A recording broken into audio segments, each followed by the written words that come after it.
Yang aku nggak habis pikir, setelah itu Susan itu meminum darahnya Sharon, dan saat itu dia mengaku dia sangat puas, dan dia mengatakan bahwa meminum darah Sharon itu lebih nikmat daripada orgasme.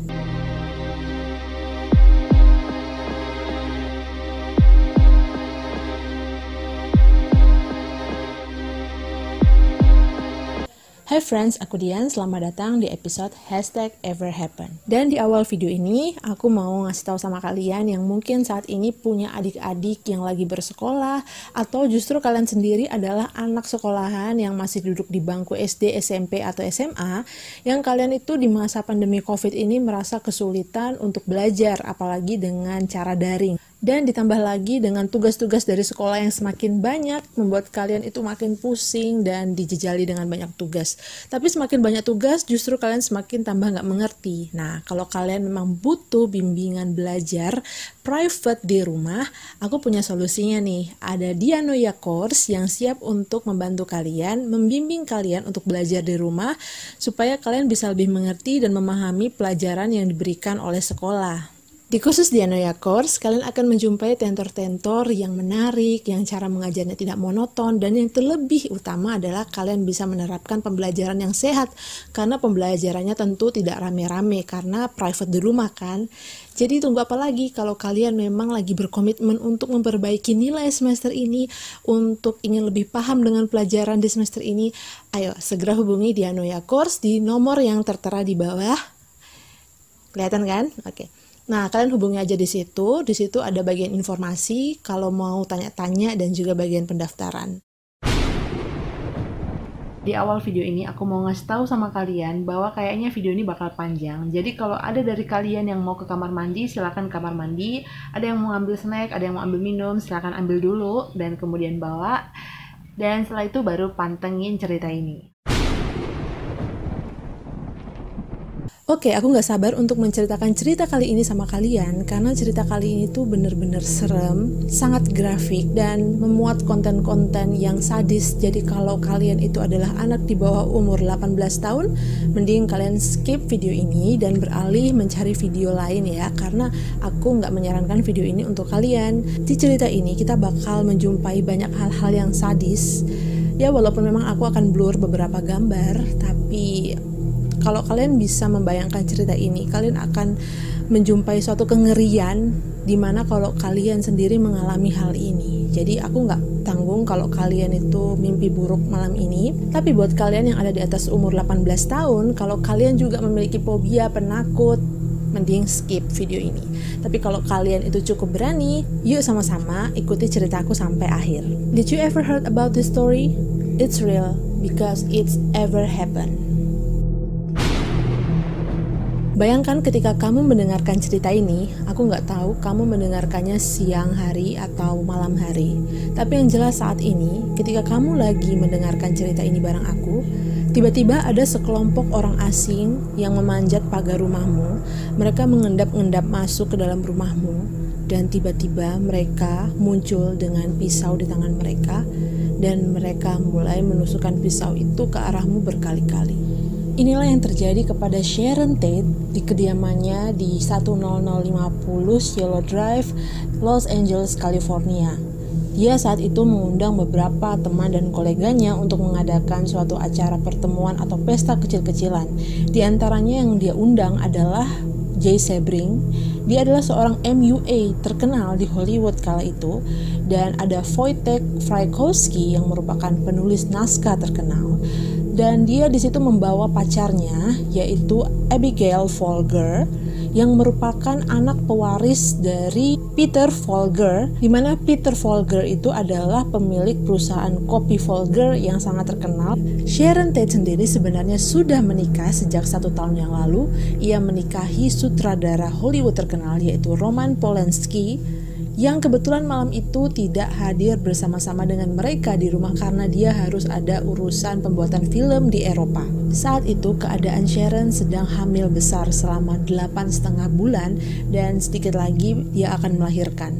Malam itu Jay sebenarnya juga ingin mengundang temannya, yaitu seorang produser terkenal yang bernama Quincy Jones, tapi sayangnya Quincy berhalangan dan dia tidak bisa hadir malam itu. Saat itu Jay juga mengundang seorang temannya yaitu Steve McQueen yang merupakan seorang aktor. Dia ingin mengajak pacarnya juga datang ke pesta itu malam itu. Tetapi pacarnya itu mengatakan kepadanya bahwa dia sedang mager atau nggak mau kemana-mana. Jadi dia hanya ingin mau menghabiskan malam bersama dengan Steve di rumah saja. Dan saat itulah 4 anggota setia dari The Manson Family berangkat dari Spence Range yang merupakan semacam daerah peternakan yang ada di perbukitan. Mereka menempuh beberapa jam dan akhirnya tiba di area lokasi kediaman Sharon Tate. 4 orang anggota itu adalah Tex Watson, Susan Atkins, Patricia Krenwinkel, dan Linda Kasabian. Saat rombongan itu hampir mendekati gerbang rumah Sharon Tate, mereka meninggalkan mobil mereka di bagian bawah bukit. Jadi karena rumahnya Sharon Tate itu di daerah perbukitan juga, mereka meninggalkan mobil mereka di tanjakan di bawah rumah Sharon. Kemudian mereka jalan kaki ke atas. Dan Tex yang mengaku bahwa dia sebelumnya pernah ke rumah itu, dia pun memanjat sebuah tiang telepon yang ada di dekat gerbang rumah Sharon, kemudian memutus beberapa kabel yang ada di situ. Mereka takut kalau misalnya pagar Sharon itu dilengkapi oleh sistem alarm atau mungkin dialiri listrik, jadi mereka mencegah untuk hal-hal yang tidak diinginkan terjadi. Tex pun memotong kabel yang ada di tiang telepon dekat gerbang rumah Sharon. Kemudian mereka pun memanjat semak-semak yang berada di samping pintu gerbang pagar rumah Sharon, dan ketika mereka tiba sampai di seberang, tiba-tiba ada sebuah mobil yang melintas di dekat mereka. Ternyata mobil itu dikendarai oleh seorang anak muda yang bernama Stephen Perrin. Saat itu Stephen baru saja mengunjungi pengurus rumah Sharon yaitu William Garretson yang tinggal di rumah tamu. Itu berarti rumah yang terpisah dari rumah Sharon tapi masih dalam satu halaman. Di bagian depan dia baru saja mengunjungi William saat itu dan dia baru mau pulang. Saat dia melintas dengan mobilnya, dia pun berpapasan dengan anggota The Manson Family. Dan saat melihat itu, Tex yang bertingkah seolah-olah seperti ketua dari operasi ini menyuruh para perempuan untuk bersembunyi di semak-semak. Dia pun berdiri dan langsung mengancungkan pistol revolver 22 ke arah Stephen yang masih di dalam mobil. Stephen sendiri saat itu masih berumur 18 tahun. Jadi kalian bayangkan, dia itu masih anak muda belia banget. Dan saat itu melihat ada orang yang tiba-tiba berdiri dan menodongkan pistol ke arah dia. Tentu saja dia panik dan saat itu dia berteriak, "Tolong, aku tidak akan mengatakan hal ini kepada siapapun. Tolong lepaskan aku berjanji akan diam." Tetapi Tex tidak menghiraukan hal itu. Dia langsung mendekati Stephen yang ada dalam mobil. Dan ketika dia mendekati Stephen yang ada dalam mobil, dia mencoba untuk menusuk Stephen, tetapi Stephen melawan sehingga sempat tangannya itu terluka karena kena pisau. Tapi sayangnya, walaupun Stephen sempat membela dirinya beberapa saat, namun Tex kemudian mengeluarkan pistolnya dan mengarahkan pistol itu ke arah perutnya dan menarik pelatuknya. Dia menembakkan 4 kali tembakan ke arah perut Stephen. Stephen yang mendapatkan tembakan itu pun langsung meninggal di tempat. Setelah tembakan itu, para perempuan keluar dan Tex menyuruh mereka untuk mendorong mobil itu sampai ke dekat gerbang depan. Setelah itu, Tex menyuruh Linda untuk mencari di manakah ada jendela terbuka di rumah Sharon supaya dia bisa memanjat dan kemudian masuk ke dalamnya. Setelah mereka menemukan jendela yang terbuka, Tex pun memanjat masuk dan dia memotong tirai yang ada di situ. Dia masuk lalu dia membuka pintu dari dalam agar Susan dan Patricia bisa masuk, sementara Linda disuruh berjaga di dekat mobil yang sudah diletakkan di dekat gerbang untuk melihat-lihat siapa tahu ada orang yang datang. Saat mereka berhasil masuk ke kediaman Sharon, Tex yang sedang berbisik dengan Susan menimbulkan bunyi yang membuat Wojtek itu terbangun dari tidurnya di ruang sofa. Tex yang menyadari bahwa Wojtek terbangun langsung menendang kepala Wojtek, dan ketika Wojtek bertanya siapa itu, Tex menjawab, "Aku iblis dan aku di sini untuk menjalankan pekerjaan iblis." Atas arahan Tex, Susan menemukan 3 penghuni lainnya. Susan dan Patricia memaksa mereka untuk pindah ke ruang tamu. Di situ Tex mulai mengikat Sharon dan Jay di leher mereka menggunakan tali yang dia bawa, lalu mengaitkannya dengan salah satu tiang di loteng ruang tamu. Jadi mereka kayak digantung gitu ya.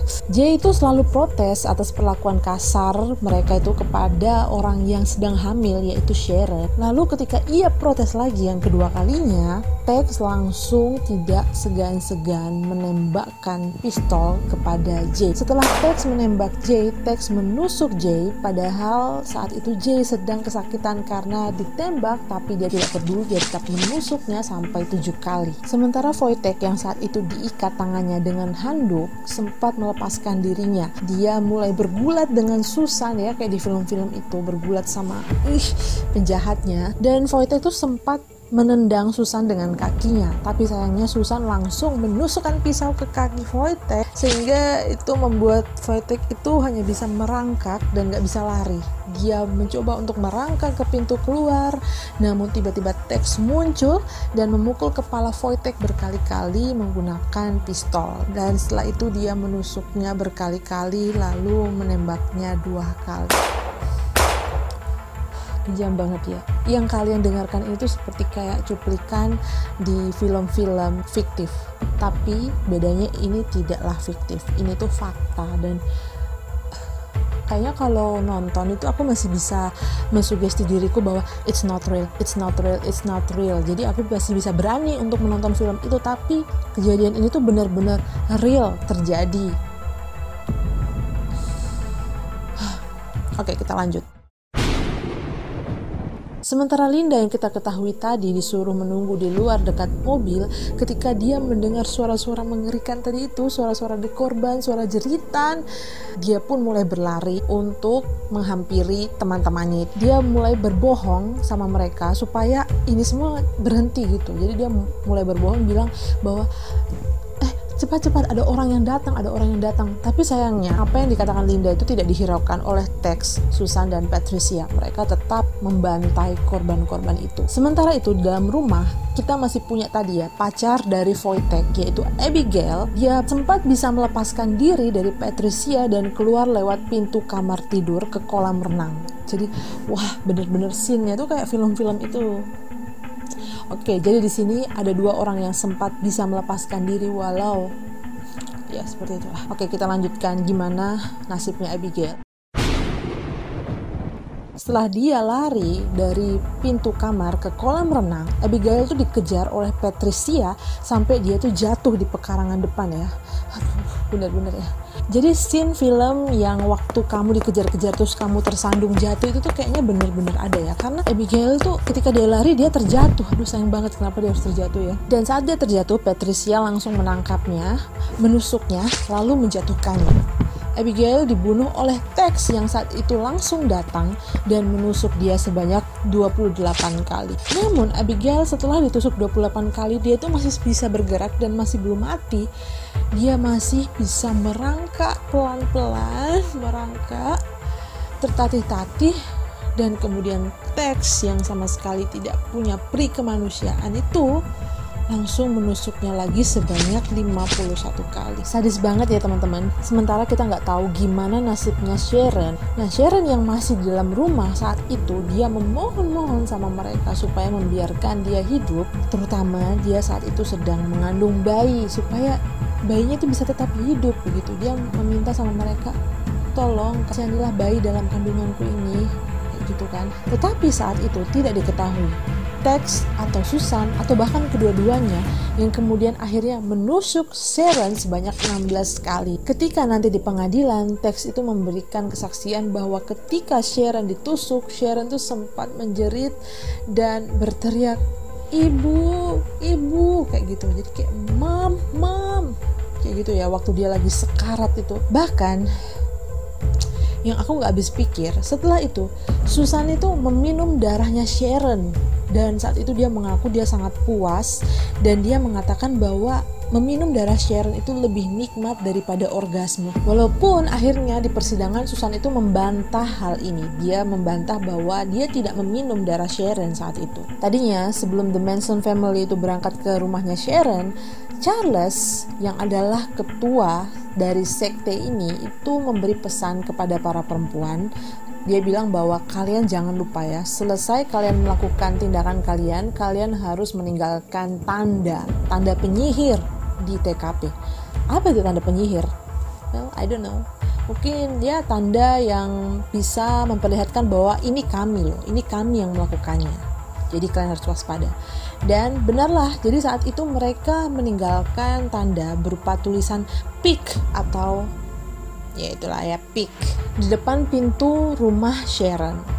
Dia menulisnya dengan darah Sharon yang ditaruh di handuk tadi yang dipakai untuk mengikat Wojtek. Kemudian mereka menuliskannya di depan pintu rumah Sharon. Dalam perjalanan pulang, The Manson family sempat mengganti baju mereka dan membuang baju serta senjatanya itu di daerah perbukitan. Jadi mereka membuang semua bukti-bukti yang tertinggal di badan. Keesokan harinya, ada seorang laki-laki yang menelpon emergensi dan melaporkan kejadian ini. 6 menit kemudian, polisi datang dan mendapati kondisi korban-korban yang begitu tragis. Bahkan ketika mereka ditemukan, Sharon itu kondisinya dalam keadaan hanya menggunakan bra dan pakaian dalam. Dan ada tali terikat di lehernya. Jadi total korban yang ditemukan oleh polisi di kediaman Sharon adalah 5 orang. Nah, di sini kalau kalian teliti dan memperhatikan, kalian pasti bertanya-tanya, ada 1 orang yang hilang dari korban. Harusnya orang yang ada di dalam rumah Sharon itu ada 6 orang dewasa. Ya, ini tidak termasuk dengan bayi yang ada dalam kandungan Sharon. 1 orang itu adalah William Garretson yang tadi aku bilang dia sebagai pengurus rumahnya Sharon. Tapi di mana dia? Dia tidak terdaftar menjadi korban. Jadi malam itu dia sempat menyelamatkan dirinya dan dialah satu-satunya orang yang selamat dari pembantaian ini. Sampai di sini kita tarik nafas dulu ya. Kitanya tarik nafas, tapi The Manson family tidak tarik nafas. Mereka dalam 48 jam langsung melanjutkan tindakan kejahatan mereka paginya ke kediaman orang lain. Tetapi sepeninggalan Charles, para murid itu mencekik dan menusuk pasangan itu sebanyak 41 kali. Sebelum mereka kemudian mengukir sebuah kalimat di perutnya Lino, yaitu kalimat Dear all my friends, terima kasih karena sudah menonton episode #EverHappen hari ini. Ternyata cerita kita bersambung di part 2. Pastikan kamu menonton part 2-nya ya, karena ceritanya bakal lebih seru, friends. So I'll see you, friends.